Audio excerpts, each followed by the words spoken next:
I've gone through about 1,000 pensions, and here are the 10 worst mistakes that I see being made time and time again. I'm going to take you through each one in turn. Let's start with number one.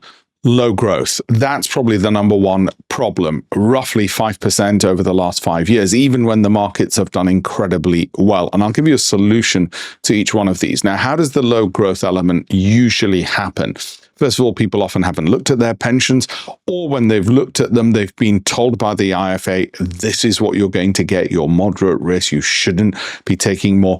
And they've been put into a bunch of mediocre funds generating 5% on a spray and pray basis.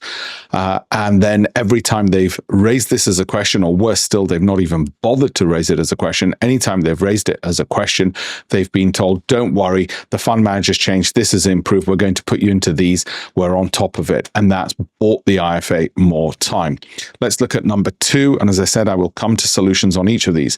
Secondly, they trusted a brand name. Now, the brand names which I get the most complaints about are usually St. James's Place, L&G, Vanguard, Fidelity, Fisher, all the ones that you see with huge marketing budgets. And they trust the brand name for obvious reasons. It's a brand name. Surely, if it's got 1 million clients, they must be doing rather well.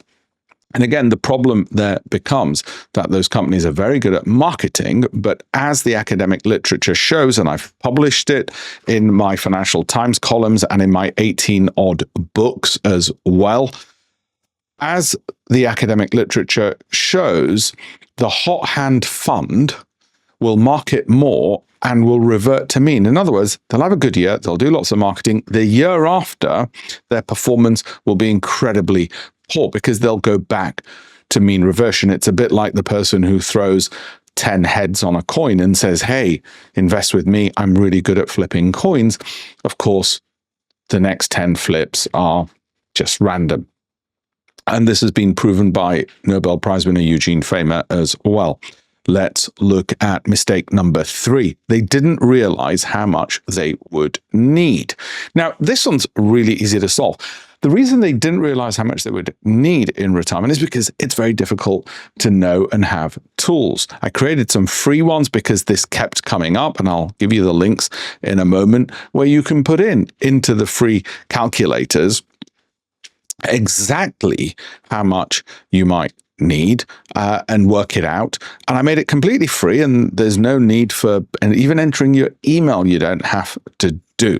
Okay, so how much you need and working that out